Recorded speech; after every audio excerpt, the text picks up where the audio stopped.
You are listening to Meet the Thriller Author, the podcast where I interview mystery, thrillers, and suspense authors. I'm your host, Alan Peterson, and this is episode number 192. So I'm back from a 1-month hiatus, sort of. I've been busy writing my new crime thriller books, which, by the way, the third book in my Elijah Shaw crime thriller series is out now. It's called Always There. And you can pre-order it right now on Amazon. If you go over to thrillingreads.com/Shaw3, you can pre-order it there, and Amazon will automatically send it to you on November 29th when it's released. Nice and easy. Since I've been busy writing those books, I've been publishing 3 books this year. I've been putting the interviews on the back burner. But I do have new episodes coming out later this month with brand new interviews, so stay tuned for that. But, it's got me thinking, speaking of writing here, I've been thinking about it. When I'm not writing, I'm thinking about writing. So I started thinking back to all the wonderful authors that I've interviewed on the podcast here. And usually I ask them advice, what advice I would have for an aspiring writer. And so I went back to listen to a few of those older episodes and ended up curating a few of my favorites from my interviews with the likes of Dean Koontz, Walter Mosley, Tess Gerritsen, and others. And so that's what I did for this very special edition of Meet the Thriller Author, advice on writing from a few best-selling thriller authors. Enjoy this, and you find this motivating and inspiring, especially if you're an aspiring author. And even if you're not a writer, this is I think it's always cool to how these best-selling authors think and about their process. So I hope you enjoy this little kind of like a greatest hits type compilation that I put together. And like I said, I do have new interviews coming up here later this month of November, so stay tuned for that. So without further ado, here's my little hit parade that I put together for everyone. Enjoy. Dean Koontz. Before I let you go, I was kind of curious if, for aspiring writers who are listening to this interview, if you would have any advice for them, especially with all the changes that have been occurring in publishing in the last few years.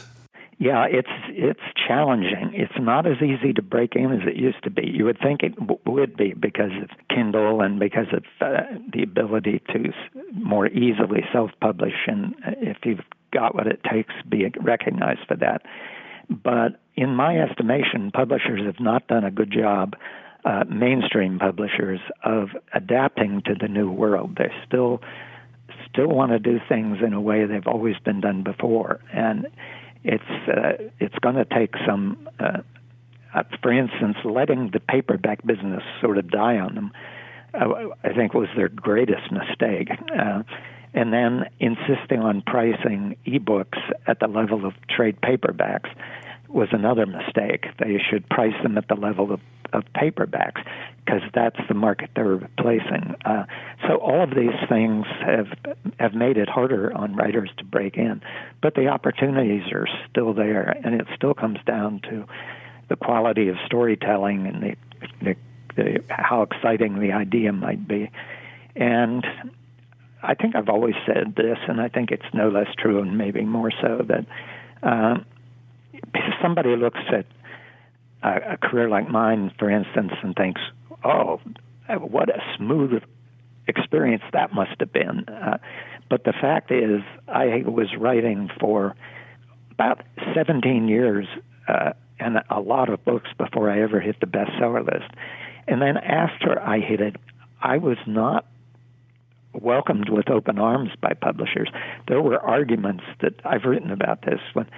When Strangers and the Watchers hit the hardcover list, I delivered Lightning, and my publisher didn't want to publish it, told me to put it on the shelf for 7 years because if I published it, it would destroy my growing career. And there were all kind of reasons why this was supposedly the case, but I didn't think they were true. I just thought they were just old thinking. For instance, I was told because the lead of Lightning is a child for the first quarter of the book, that makes it a young adult novel. Well, no. Oliver Twist is a child throughout the novel, and it doesn't make it a young adult novel. So there were all these common wisdoms in publishing that weren't really wisdom. And I forced the publication of it, and it became it would have been number one if they had kept reprinting it like they should have. but we went to number 3 and did very well with it. And then the next book was Midnight, and it was the first time I hit number 1. And my publisher called me up and said, I've got great news, because you learn you're going to be number 1 on the list about 10 days before, because they print the book review section a week ahead of the paper. And I said, I didn't know what she meant. She said, you're going to be number 1 on the New York Times. Before I could even whoop with joy, she said, but don't get excited. This will never happen to you again. Oh, my because gosh. You don't write the kind of books that can be number 1 bestsellers. And we had 4 more number 1s in a row. And my publisher every time told me, this will be the last one of these you had. And at that point, I said, you know what? I have to get someplace where they think this could happen again. And so it never was as smooth from within as it probably appeared from without. So my best advice to writers is never lose faith in your own work. You have to just persevere. You have to be able to take criticism and understand when it's right and discern when it isn't. And you have to be humble about that. But other than that, when all the setbacks happen, as inevitably they will, there are writers that, boom, they're there and nothing ever seems to go wrong. But in my experience, that's not the normal pathway. And so perseverance, determination is more important. Walter Mosley. You're right. You're writing. All of these new ideas are happening in your head. You're not thinking about them. You're just thinking about what you're trying to write. Then you put that away. You go home, you go to sleep. The whole day, that night, the next morning, finally you get back to the page again, and there are all these new ideas in your head. They came from what you were thinking yesterday. Every day you do that, you get deeper into who you are and what kind of story you're telling. Every day. When you stop writing a day, things start to float away. 2 days, they're even farther. 3 days, you got to start from the beginning again. If you're writing a novel, you put off 3 days, you might as well just start from the first page and read it and say, what did I do? Tess Gerritsen. It's really important to leave your editor, to shut your editor off, shut her up in a closet somewhere and just play with the story. And then only after the first draft is finished do I go back and look at the flaws and then start to rewrite. How many drafts do you usually write? Well, yeah, generally 7. Oh, wow. I mean, that's because I have such bad first drafts. I have to go back and fix and fix and fix. That's good. That's great for listeners who are writing. Sometimes think, the first draft is so terrible. Well, usually it's supposed to be. Yeah, well, you have to give yourself permission to write badly because nobody's ever going to see that draft. It's just you just sort of like put out the story and the story will change on you. Lisa Regan. First thing I would say is read. You should do your best to choose a genre. That's not to say that you can't work in other genres, but typically if you put out one book and readers love it, they're going to want more of the same.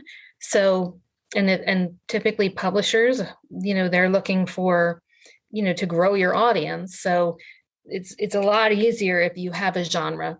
And then once you've chosen it, you should read as much as possible within it. Know what's going on, know what the tropes are, know what the devices are, that sort of thing.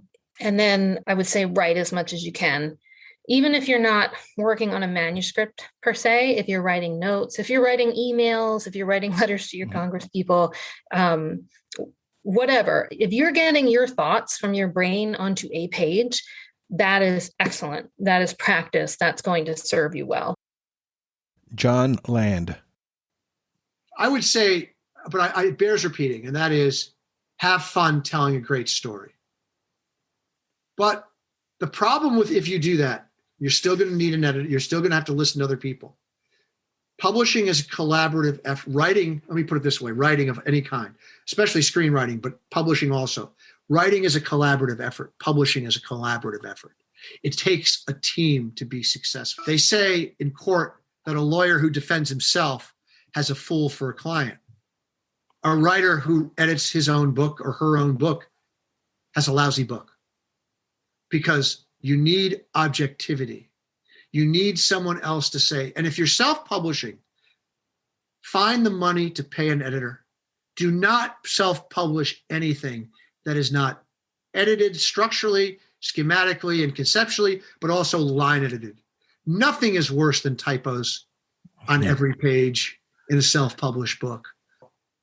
However you're choosing to exploit the medium, whether it be self-publishing, independent, with a smaller press, with one of the top 5, some hybrid combination, you have to be a professional. You have to think like a professional. Create like an artist, but think like a professional. There would be the advice I would give. There you have it. I've interviewed over 200 authors for this podcast, and the advice shared by these 5 best-selling authors is what I've heard over and over again. You need to persevere. The publishing business is rough and tumble. You need to be a professional. Again, this is a tough business to make it in. Don't let your inner critic, editor, get in your head. And not sure who said this, but I've heard this before, and I love this analogy. You can fix a bad first draft and make it better, but you can't fix a blank page. So you need to write every day. And don't stop reading. Most of successful authors love to read. That's why we're doing this, because we enjoy reading. So don't stop reading. And then probably the number one advice, like I already mentioned, is write. Get into a writing habit and write every day. One final thing, I'm planning to add a sponsorship opportunity to this podcast in the future, which I'll be calling the Author Spotlight. If featured, I will mention the author's name, the title of their book, and a website address. Include a max of 2 authors per author spotlight segment. And I will need to check the book to make sure that it's a good fit for the podcast and all that. And of course, if you're listening to this and you're interested in sponsoring the Author Spotlight, you need to be writing in the thriller mystery genre. So if you're interested, check out thrillingreads.com/spot, and I'll have the information on there. All right, that's it. Next episode, we'll be back to the regular programming with a brand new interview with a mystery thriller author. Until next time, stay safe out there.